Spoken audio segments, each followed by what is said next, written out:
Assalamualaikum warahmatullahi wabarakatuh. Alhamdulillahilladzi hadana lihada wa ma kunna linahtadiya laula an hadana Allah. Asyhadu an la ilaha illallah wahdahu la syarika lah wa asyhadu anna Muhammadan abduhu wa rasuluh. Allahumma salli wa sallim wa barik ala Muhammadin wa ala alihi wa ala ashabihi ajma'in. Amma ba'd. Qala Allah ta'ala fil kitabihil karim. A'udzu billahi minasy syaithanir rajim. Ya ayyuhallazina amanu taqullaha haqqa tuqatih wa la tamutunna illa wa antum muslimun. Qala Rasulullah sallallahu alaihi wasallam, fa inna khairal hadits kitabullah wa ahsanal hadi Muhammadin sallallahu alaihi wasallam. Wa syarrul umuri muhdatsatuha wa kullu muhdatsatin bid'ah wa kullu bid'atin dalalah wa kullu dalalatin finnar. Jamaah subuh rahimakumullah. Marilah kita senantiasa memanjatkan syukur kita kepada Allah atas segala nikmat yang sudah dianugerahkan kepada kita semuanya, dan sekaligus kita juga senantiasa mengakui bahwa dalam diri kita ini masih sangat banyak kekurangan, sehingga Rasulullah mengajarkan kepada kita setiap pagi kita membaca zikir pagi, diantaranya yang dikenal dengan Sayyidul Istighfar. Dalam kalimat akhir Rasulullah memberikan kalimat Abu laka bidambi, Abu laka binikmatika wa Abu laka bidambi. Aku mengakui nikmatmu ya Allah, dan aku mengakui dosa-dosaku setiap hari, pagi dan siang, pagi dan sore. Apa maksud daripada Rasulullah mengajarkan kita untuk berdoa demikian? Agar supaya kita senantiasa menyadari bahwasanya nikmat Allah kepada kita luar biasa banyak. Tidak mungkin kita bisa menghitung-hitungnya. Dan sekaligus kita juga mengakui bahwa kita ini manusia yang serba kekurangan, serba kurang. Banyak sekali kezaliman-kezaliman yang kita kerjakan dari mulai pagi sampai malam. Banyak sekali hal-hal yang semestinya kita dapati. Kita mendapatkan amal soleh, kita gunakan waktu kita untuk selain hal-hal tersebut. Makanya jamaah rahimakumullah, kita masih diberi kesempatan, diberi nikmat oleh Allah, nikmat umur, nikmat kehidupan.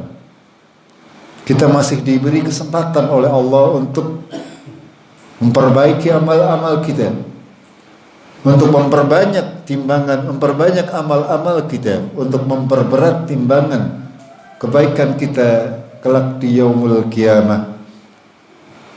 Kita mengharapkan bahwasanya Allah tabarak wa ta'ala akan menganugerahkan kepada kita surga yang mengalir di bawahnya sungai-sungai, yang di dalamnya terdapat banyak sekali bermacam-macam kenikmatan yang tidak pernah kita bayangkan. Surganya Allah yang paling jelek, kata Rasulullah, surganya Allah yang paling rendah tingkatannya adalah seluas langit dan bumi. Ini semuanya itu dipersembahkan, diperuntukkan bagi orang-orang yang bertakwa. Kalau kita bayangkan bahwasanya Allah menyediakan surga, surga itu di bawahnya mengalir bermacam-macam sungai. ada sungai susu, ada sungai khamar, ada sungai madu. Semuanya itu adalah gratis untuk orang-orang yang bertakwa. Di dalam surga disediakan oleh Allah pohon-pohon yang rindang, bahkan batang-batangnya terbuat dari emas. Buah-buahannya seluruhnya diperuntukkan untuk orang yang bertakwa, dimudahkan oleh Allah Azza wa Jalla. Makanan dan minumannya semuanya adalah untuk kaum yang bertakwa. Belum lagi kita akan mendapatkan istri-istri dari bidadari-bidadari surga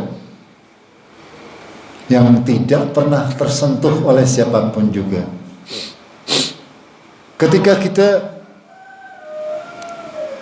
mencoba membayangkan apa yang akan kita dapati dalam surga, lalu kita bandingkan dengan amalan-amalan yang kita lakukan hari ini, kita mungkin bertanya dalam hati, mau nyong pantas? Gimana betul? Semestinya seperti itu. Ya, jangan terlalu pede masuk surga. Nyong tahu jumlah bung surga. Ya, jangan terlalu pede. Karena apa? Karena memang kita membutuhkan rahmat dari Allah untuk bisa masuk ke surga, untuk bisa mendapatkan semua kenikmatan yang Allah sediakan. Tidaklah mudah, karena surga itu diliputi oleh hal-hal yang tidak menyenangkan.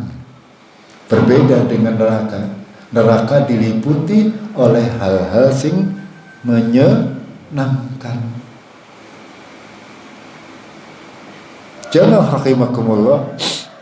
Untuk itu senantiasa kita berusaha mensyukuri apa-apa yang sudah diberikan oleh Allah. Dalam artian ketika kita diberi kesehatan, kita bersyukur kepada Allah dan gunakan kesehatan kita untuk beribadah kepada Allah di samping kita mencari rezeki.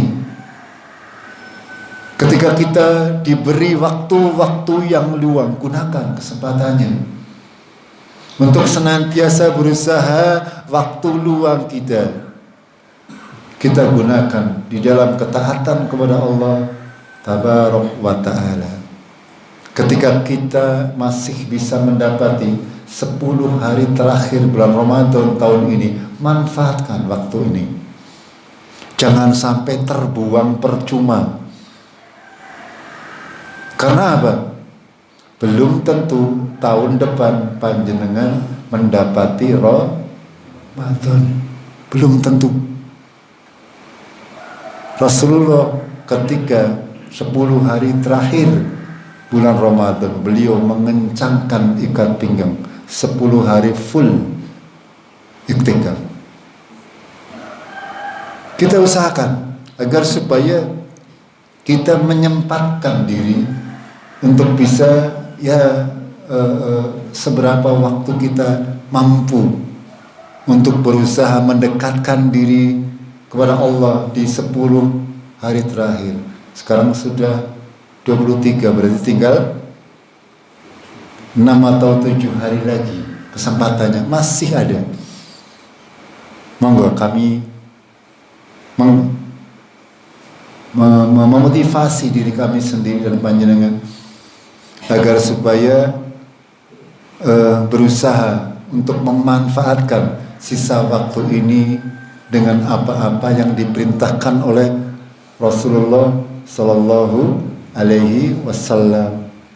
Panjenengan jangan menyukupkan diri dengan sholat tarawih di masjid. Kalau tidak mungkin berjamaah lagi di masjid, panjenengan lanjutkan sholat tahajud di rumah ketika bangun tidur. Panjenengan para suami misalnya membangunkan sang istri, panjenengan jangan tidur lagi, gunakan untuk sholat tahajud. Atau mungkin panjenengan boleh sholat bersama-sama lagi di masjid, boleh saja, tidak ada yang melarang. Dan para sahabat radhiyallahu anhum, mereka banyak yang melakukan hal demikian. Ketika sore hari mereka tarawih bersama jamaah, lalu malam harinya mereka juga sholat tahajud berjamaah. Ini semuanya adalah amal-amal yang bisa kita lakukan di sisa-sisa bulan Ramadan tahun ini. Sekali lagi, belum tentu kita akan mendapati Ramadan tahun depan. Gitu. Monggo, ini untuk bapak maupun kaum ibu untuk bisa meningkatkan ibadah di 10 hari terakhir bulan Ramadan. Jamaah rahimakumullah, kita akan lanjutkan kajian tafsir surat Al-A'raf. Kemarin sudah sampai kepada surat yang keempat. Allah tabarak wa ta'ala menggambarkan kepada kita, memberitahukan kepada kita melalui firman-Nya, A'udzu billahi minasyaitonir rajim. Wa kam min qaryatin ahlaknaha faja'aha ba'suna bayatan aw hum qail. Dan berapa banyak dari negeri-negeri yang kami binasakan, kata Allah, dan datang kepada mereka siksaan kami pada waktu malam ataupun pada waktu di mana mereka sedang bermain-main di siang hari. Allah memberitahukan kepada kita agar kita senantiasa memperhatikan ayat-ayat Allah yang ada di sekeliling kita. Ketika kita melihat atau mempelajari sejarah kehidupan umat manusia, itu semestinya dijadikan pelajaran bagi kita. Berapa banyak Allah Azza wa Jalla sudah membinasakan kaum-kaum terdahulu akibat kezaliman mereka. Kaumnya Nabi Nuh contoh, kaumnya Nabi Musa, kaumnya Nabi Saleh, kaumnya Nabi Lut, dan sebagainya. Itu kaum-kaum terdahulu. Yang terkini juga sangat banyak. Ya, panjenengan sekarang bisa melihat di media sosial, di mana-mana banyak terjadi bencana. Itu masuk dalam kategori ayat yang kita bahas. Agar supaya apa? Agar supaya kita menjadikan hal tersebut sebagai pelajaran bagi kita. Panjenengan lihat sekarang di Ukraina, okay? Dahulu ada Rohingya, dahulu lagi ada Suriah yang dilanda peperangan. Belum lagi kita kalau melihat Palestina dan Israel, ya, yang apa namanya, setiap hari mereka merasakan kegelisahan. Itu semua ayat dari Allah Azza wa Jalla, agar supaya kita pandai mengambil hikmah daripada kejadian-kejadian tersebut, agar supaya orang-orang atau daerah-daerah yang tidak dilanda, agar senantiasa menjaga agar Allah tidak murka, agar Allah tidak menurunkan azabnya di daerah kita. Dalam ayat yang lain Allah berfirman yang kurang lebih artinya, takutlah kalian akan azab yang akan menimpa, tidak khusus kepada orang-orang yang zalim di antara kalian, akan tetapi yang sifatnya umum. Ketika terjadi azab, yang terkena sing zalim, sing iman, sing ora iman, kabeh kena. Ya. Ini harap kita jadikan ibrah, pelajaran, agar supaya kita benar-benar berusaha untuk menjalankan perintah Allah Azza wa Jalla, berusaha sekuat tenaga menjauhi larangan-larangan Allah. Karena kebanyakan negeri-negeri yang dibinasakan oleh Allah karena mereka adalah zalim. Mereka tidak menjaga agama ini dengan semestinya. Mereka banyak melakukan kecurangan dan sebagainya. Lalu dalam ayat berikutnya Allah berfirman, "Fama kana da'wahum idja'ahum ba'suna illa an qalu inna kunna zalimin." Dan tidaklah omongan mereka, doa mereka ketika datang kepada mereka azab kami, kecuali mereka berkata, "Inna kunna zalimin." Sesungguhnya kami ini adalah orang-orang yang zalim. Angger wis teka azabe tembe ngaku gitu. Angger urung diazab ta ya rengkeng, tapi angger wis diajak tembe ngomong, ya jebulane nyong akeh dosane. Ya, kita tidak boleh seperti, kita harus sadar bahwa kita ini banyak berdosa.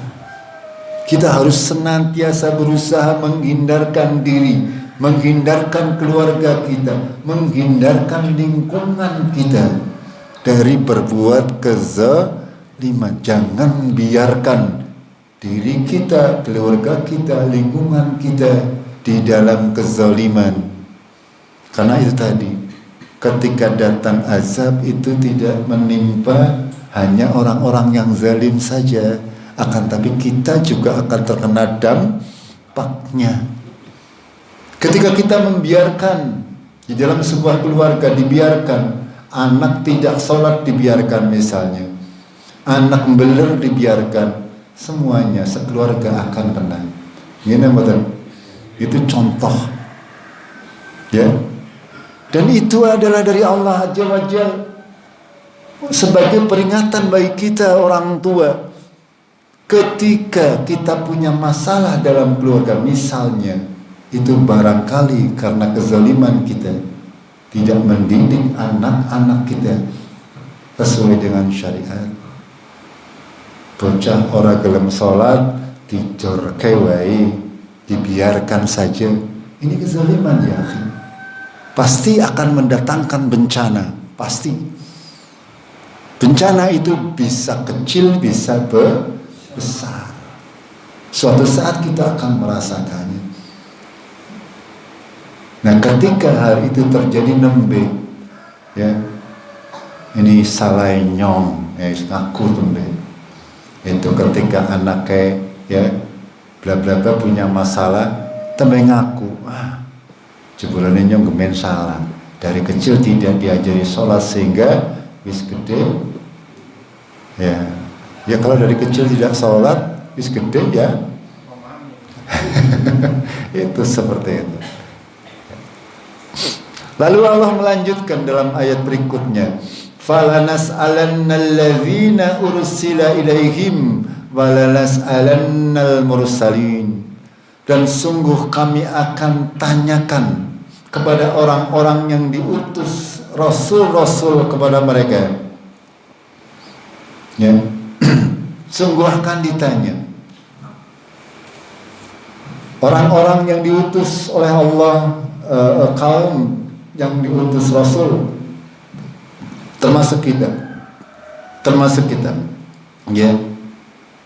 Orang kaum akhir zaman, Rasulullah mengutus Nabi Muhammad SAW kepada kita, dan kita nanti akan ditanya oleh Allah tentang Muhammad Sallallahu Alaihi Wasallam, siapa dia, ya.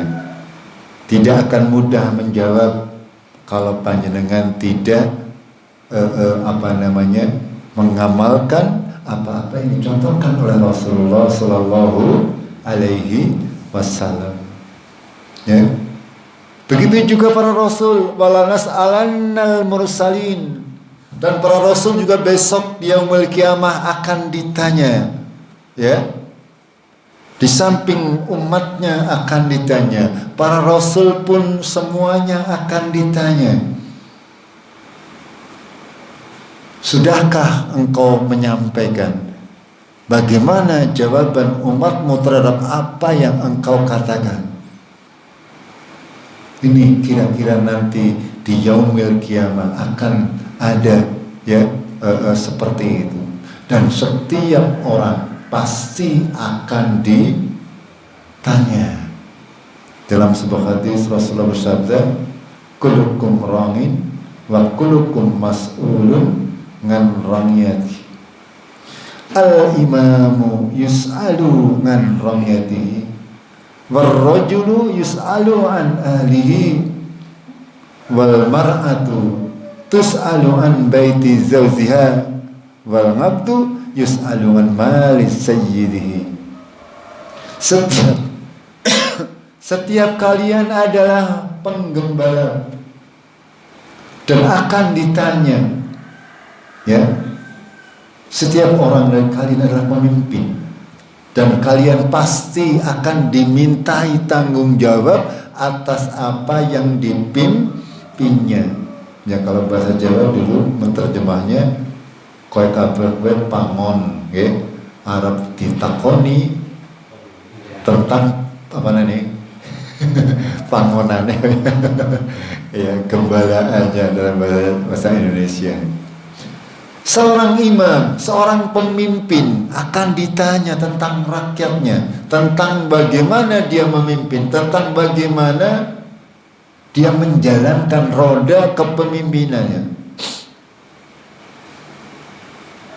baik yang dalam skala besar maupun skala kecil, baik tingkatannya RT, RW, desa, camat, dan seterusnya.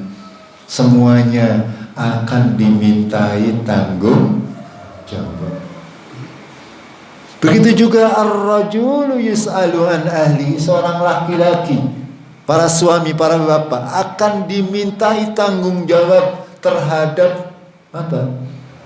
Keluarganya. Kita semuanya, ketika ada anak kita yang sudah memasuki usia 7-10 bahkan lebih kok belum bisa sholat, sing dosa gue bapak karo biyunge. Ya, setiap kita adalah pemimpin dan pasti akan dimintai tanggung jawab sesuai dengan yang diberikan oleh Allah kepada kita. Begitu juga kaum wanita akan dimintai tanggung jawab dari rumah ke rumah suaminya. Bagaimana dia mengelola keuangan di dalam rumahnya, bagaimana dia mendidik anak-anaknya ketika suami sedang pergi bekerja, bagaimana dia mengelola rumahnya sedemikian rupa sesuai dengan aturan syariat agama Allah. Ini semuanya kaum ibu, para istri akan dimintai tanggung jawab. Itu. Mana yang lebih berat antara suami dan istri tanggung jawabnya? Kira-kira apa ya? Pengen. Yang paling berat ya suami. Ar-rijalu qawwamuna 'alan nisa. Laki-laki itu pemimpinnya wanita.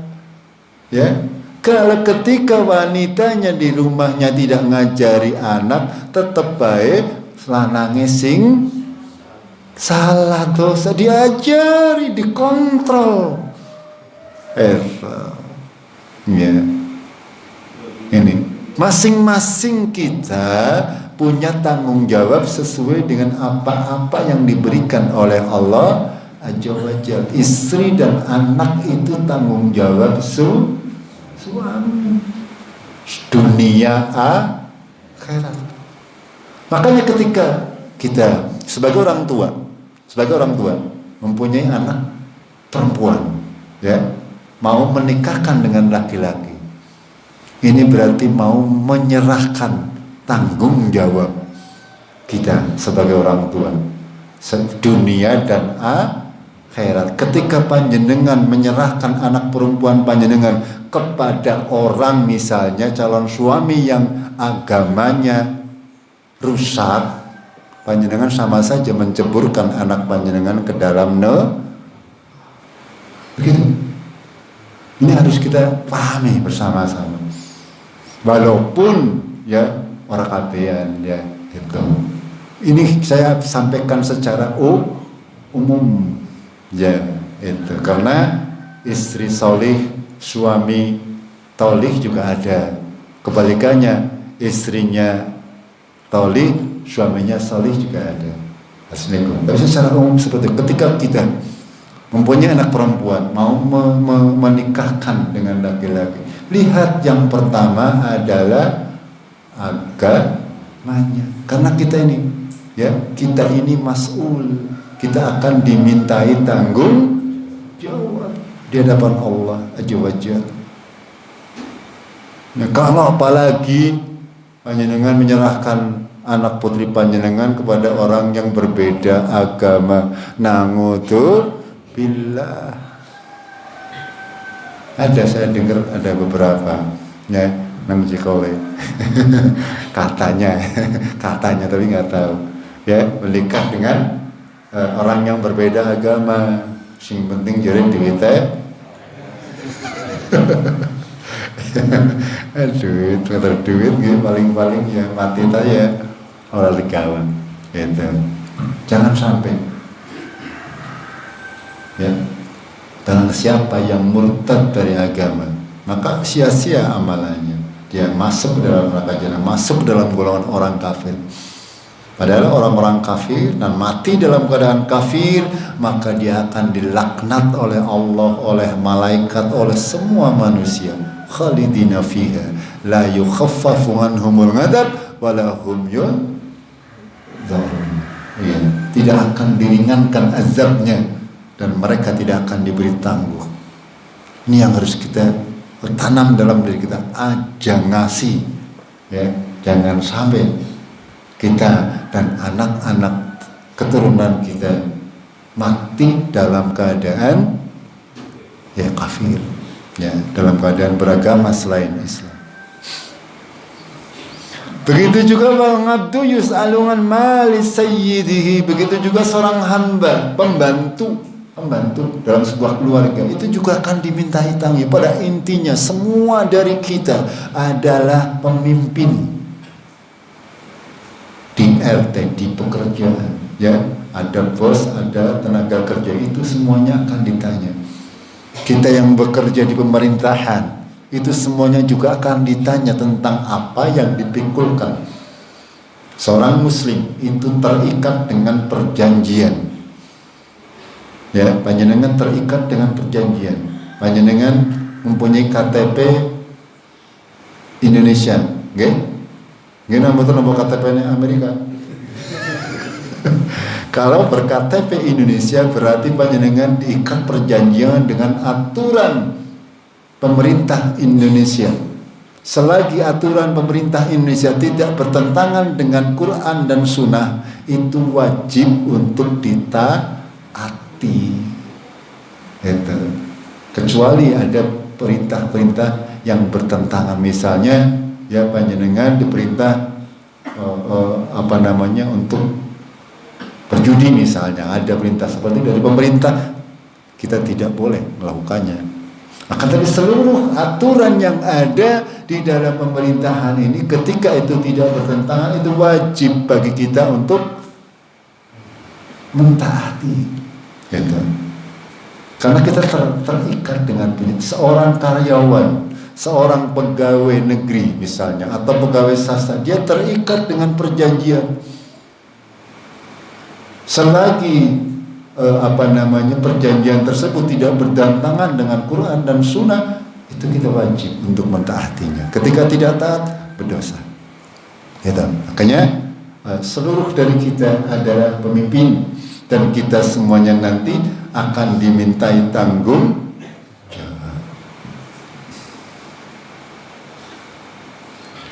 Lalu di ayat yang ke-8 Allah berfirman, wala naqusanna 'alaihim min ilmin wa ma kunna ghaibin. Dan sungguh kelak kami akan kabarkan kepada mereka dengan ilmu. Ya. Kami akan menanyai mereka, ya sesungguhnya kami akan kabarkan kepada mereka apa-apa yang sudah dikerjakan di dunia dengan ilmu. Maksudnya apa dengan ilmu? Para ulama menafsiri kalimat ini bahwasanya nanti semua yang kita kerjakan di dunia akan tercatat rapih di kitab catatan amal perbuatan kita. Semuanya tercatat rapih. Makanya Allah berfirman, wala naqussanna alaihim bingilmin, dan sungguh kami akan kabarkan mereka dengan ilmu.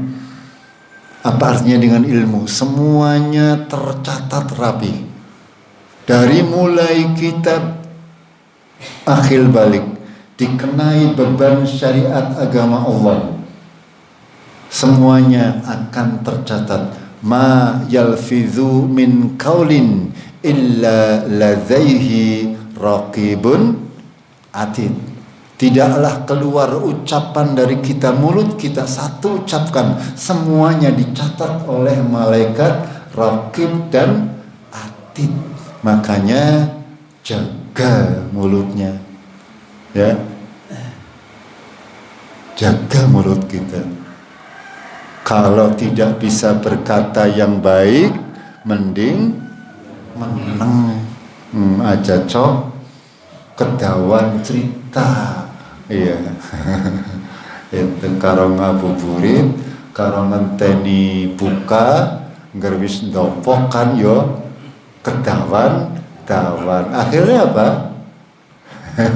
Semuanya diceritakan. Ingat, apapun yang keluar dari mulut kita akan dicatat oleh Allah Tabaraka wa Ta'ala. Nanti di yaumil qiyamah akan ditampakkan kepada kita. Makanya di sini Allah berfirman, fala naqussanna alaihim bingilmin, dengan ilmu. Artinya seperti itu, semua bukti-bukti yang ada itu kita tidak menolak, ya. Bagaimana hal itu bisa terjadi? Kita tidak usah bingung, tidak usah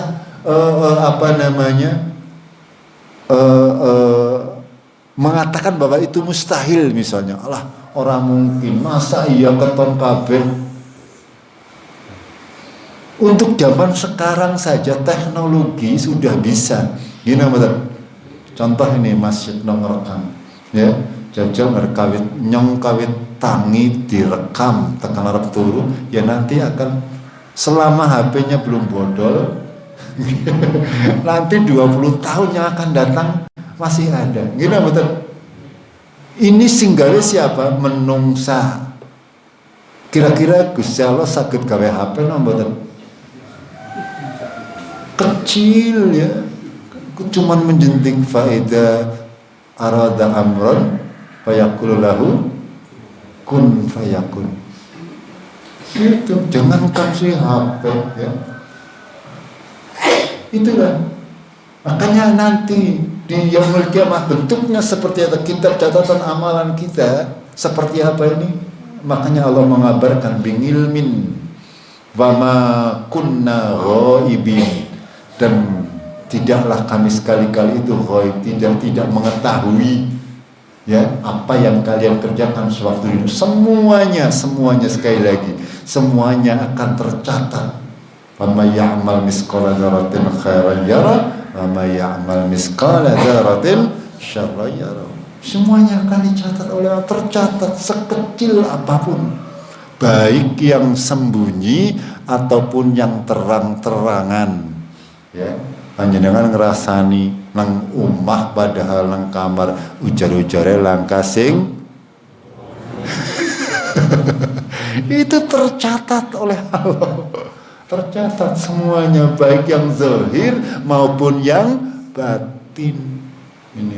Ini yang harus kita pahami agar supaya nanti di yaumul qiyamah itu kita catatan amal kebaikan kita yang banyak, bukan amal keburukan kita.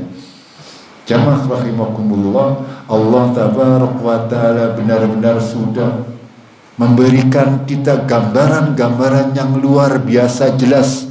Sekali lagi, hanya orang-orang bodohlah yang nanti akan terjerumus ke dalam neraka. Karena pada hakikatnya, ya, Mereka sebenarnya sudah, kita manusia sudah diberitahu oleh Allah Tabaraka wa Ta'ala, kita diberi modal dalam Al-Quran. Allah berfirman, wallahu akhrajakum min butuni ummahatikum la ta'lamuna syai'an. Allah lah yang sudah mengeluarkan kalian, hai manusia, dari butuni ummahatikum, dari perut ibumu, ya, ketika bayi. La ta'lamuna syai'an, kamu tidak tahu apa-apa. Yang menjadi bayi ngertine nangis. Di awal tidak tahu. Lalu Allah memberikan apa? Yang pertama diberikan oleh Allah, ya, biasanya penglihatan, gitu. Napa pendengaran, Rin? Pendengaran atau penglihatan di sini ibu-ibu sing apa biasanya? Penglihatan atau pendengaran, bapak-bapak tor apa lora? Mesti ibu-ibu sing apa? Pundirin, mirang rin apa ndeleng rin? Ah, benar kalau ibu-ibu mirang dulu. Sama seperti ayat Al-Qur'an. Ya, ya. Wa ja'alakumus sam'a wal absar. Itu ayat Al-Qur'an. Ya, dijadikan bagi kalian pendengaran baru penglihatan. Bapak-bapak yang masih salah, jauh-jauh baru di situ. Tapi kalau ibu betul. Itu dijadikan oleh Allah, ya. Bayi itu yang pertama itu yang difungsikan oleh Allah pendengarannya terlebih dahulu. Nembe penglihatan. Artinya apa? Kita dari awal sudah dibebani oleh Allah. Maaf, bukan dibebani, dibekali oleh Allah pendengaran dan penglihatan. Untuk apa? Untuk menimba ilmu. Ya, setelah sempurna pendengarannya, penglihatannya, baru Allah melanjutkan wal afidah dan hati. Pendengaran, penglihatan, sampai hati itu pun berangsur-angsur sehingga sampai sempurna. La'allakum tashkurun, agar supaya kalian bersyukur. Ya, alhamdulillah terbaik kuping tayang krungu. Masih banyak orang yang tidak bisa mendengar. Alhamdulillah diberi meripat mata bisa melihat. Sangat banyak orang yang tidak bisa melihat. Alhamdulillah juga kita diberi hati yang bisa membedakan mana yang baik dan mana yang buruk. Sangat banyak orang yang tidak bisa membedakan baik dan buruk. Coba panjenengan sing jenenge maling, yang membedakan yang baik apa yang buruk atau tidak? Maling. Boten berarti, buktinya dia nyolong, berarti tidak bisa membedakan mana yang baik, mana yang buruk. Gini betul? Itu artinya apa? Ya, dia punya mata, punya telinga, punya hati, tapi tidak digunakan. Iya. Tidak tahu mana yang benar, mana yang salah. Ini. Dan kalau kita yang diberi afidah oleh Allah yang masih lurus, ngerti ya bahwa minum khamr dilarang, makan babi haram. Akan tetapi orang yang tidak diberi pemahaman seperti ini, walaupun jere wong Islam, tapi tetap saja tidak merasa salah. Gimana betul? Itu. Ya kita bersyukur bahwa kita diberi hati oleh Allah supaya kita ketika kita bersyukur, maka kita gunakan telinga kita untuk mendengar ya hal-hal yang baik, mata kita untuk melihat hal-hal yang baik, lalu kita masukkan ke dalam otak kita dan juga kita tanam di dalam hati kita sehingga menimbulkan akidah yang benar. Itu semuanya harus dimulai dari bayi, ya, semending sedikit demi sedikit kita tanamkan anak-anak kita bahwa ini boleh, ini tidak boleh. Kalau tidak ditanamkan ya tekan gede, tidak tahu. Coba panjenengan biarkan anak-anak panjenengan mengambil uang tanpa diketahui oleh bapak atau ibu, Dibiarkan tekan tua, ya kemungkinan tadi itu seperti itu. Karena tidak tahu hukum. Ini yang harus kita, tugas kita adalah seperti itu. Ya, agar supaya kita paham. Sing diajari baik, kadang-kadang wis gede apa maning sih orang tahu diajari. Dari kecil panjenengan biarkan anak makan minum dengan tangan kiri, ngono. Tangan tua ya. Itu. Jangan biarkan hal-hal buruk yang dilakukan oleh anak-anak kita dibiarkan. Ya. Tanda kita bersyukur. Makanya Allah berfirman, "La'allakum tashkurun," supaya kalian bersyukur. Ketika bersyukur kita laksanakan, ya, pendengaran. Biasakan anak-anak kita dari mulai kecil mendengarkan Quran tilawah, ya, dan sebagainya yang baik-baik. Biasakan anak-anak kita melihat yang baik-baik. Itu semuanya adalah agar supaya kita nanti ketika masuk dewasa menjadi orang yang ya sedikit dan termasuk penghuni surga. Gitu. Dan pesankan kepada anak-anak kita, wala tamutunna illa wa antum muslimun.